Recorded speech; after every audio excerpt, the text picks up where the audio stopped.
From the very beginning, education has been a cornerstone of the Society of Jesus. Founded in 1540 by St. Ignatius Loyola, soon after, the first of its many schools was established in Messina, Sicily. By 1560, a letter from Jesuit headquarters in Rome acknowledged that the schools had become the primary ministry of the Society of Jesus. The College of the Holy Cross was founded in 1843, Boston College in 1863, Fairfield University in 1942, each of them grounded in the Jesuit tradition that all things are done for the greater glory of God and the good of souls. Well, it means two things. It means, first of all, the idea of God's glory as being the purpose of what one has in doing something. And the majorum is the fact that you are always trying to do something better or something more perfect, that you're looking for the greater good, actually. If you have choices, go for the best. Go for the best, really. Whatever we're doing, whether we're teaching or preaching or counseling or administering, all of our action should be posited with the understanding that they're promoting the greater glory of God, that they're serving the kingdom, that they're promoting the kingdom. I used to say, if you don't give them what they came for, you're selling them short. If you give them what, in many cases, only what they came for, you're selling yourself short. Because they may not have understood the purposes and the ideals of Jesuit education, but we do. And if we do not communicate to them, inform them in that way when they are here, then we have failed them and failed ourselves. When Father Kelley began his 25-year term as president of Fairfield University, he launched a significant campaign to expand both the campus facilities and academic programs, with the support of a team committed to growth and excellence. It's funny, Jesuits go all over the world. They go to say, a mission country, to a third world country, and almost inevitably, what is the first thing they do? They start a school.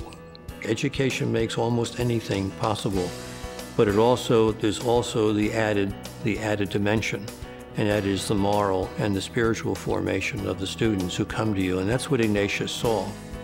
When I think of Father Kelley, I think of a leader, a builder, a fundraiser. Bricks and mortar is an important part of his legacy at Fairfield University. I believe there were 14 new buildings built during his 25 years on this campus. Another dozen or so were renovated, refurbished, or modernized. The Fairfield University that I came to in 1979, that spring day that I said this looked like a college campus, was a much smaller, less populated by buildings campus than it stands here today. I think the thing that always governed what he did was the well-being of the students. It was always about the students. The question that's often asked of college students is, what are you going to do when you graduate? For a Jesuit institution, the far more important question is, what are you going to be when you graduate? Because it is the quality of the person and the shaping of that quality and the enhancement of that quality, which is really the purpose of Jesuit education. The legacy of Father Brooks as president of the College of the Holy Cross can be easily marked by his revolutionary decision-making, his groundbreaking vision to educate young people, men and women, changed Holy Cross and all Jesuit education institutions for the better. The change we made, or the transformation to co-education and the way we did it, that changed the whole character of this school. Academically, quality people, everything. Had we remained an all-male school, none of us would be sitting here today. A leader is a man who knows what he wants to do, who knows what has to be done, and knows how to do it, and then does it. And this is what Father Brooks brought to all of us who are working here, a sense of energy, a sense of we got a vision, a sense of what we know we have to do. I think as a president, Father Brooks had a crystal clear vision of what he thought Holy Cross should be, and he never wavered from what he wanted Holy Cross to be. And I think Holy Cross was enormously benefited by that. And I wanted the school to become as strong as it possibly could be academically, because that's the best way we serve the Society of Jesus and serve the church.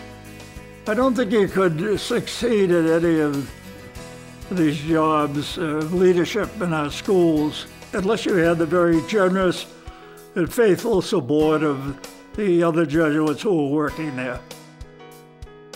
Father Monin came to Boston College in 1972, where he served as president for 24 years, the longest tenure in BC history.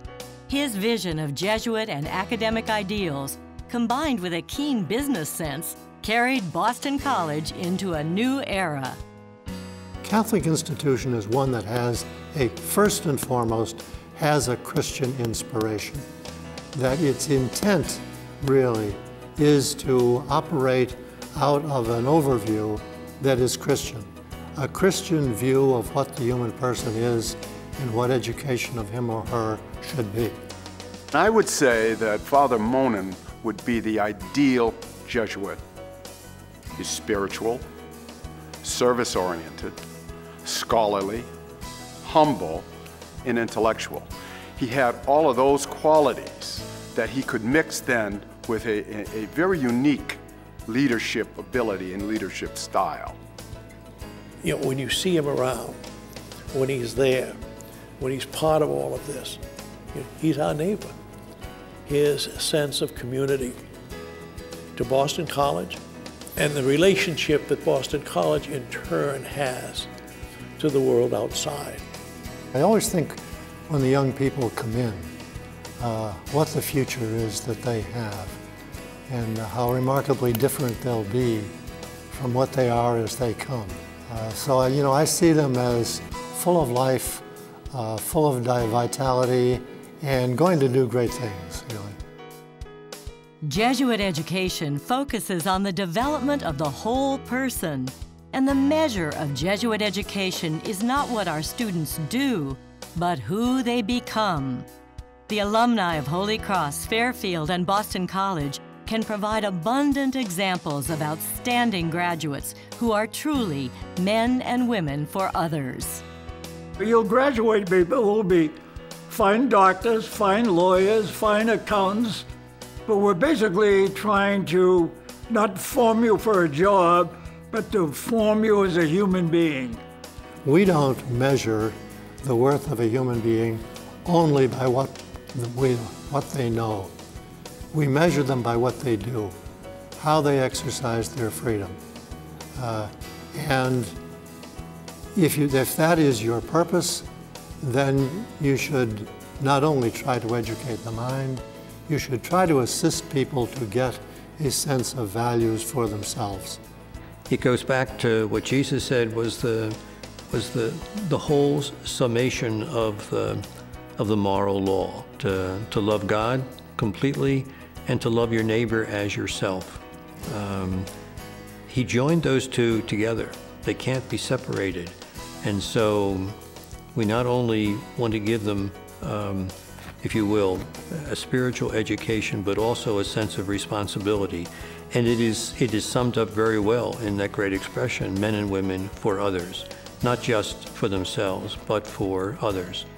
In honoring these outstanding college presidents, Fathers Brooks, Kelley, and Monin, we recognize what they have accomplished, and we thank God for their long lives as Jesuits. Ad maiorem Dei gloriam, for the greater glory of God.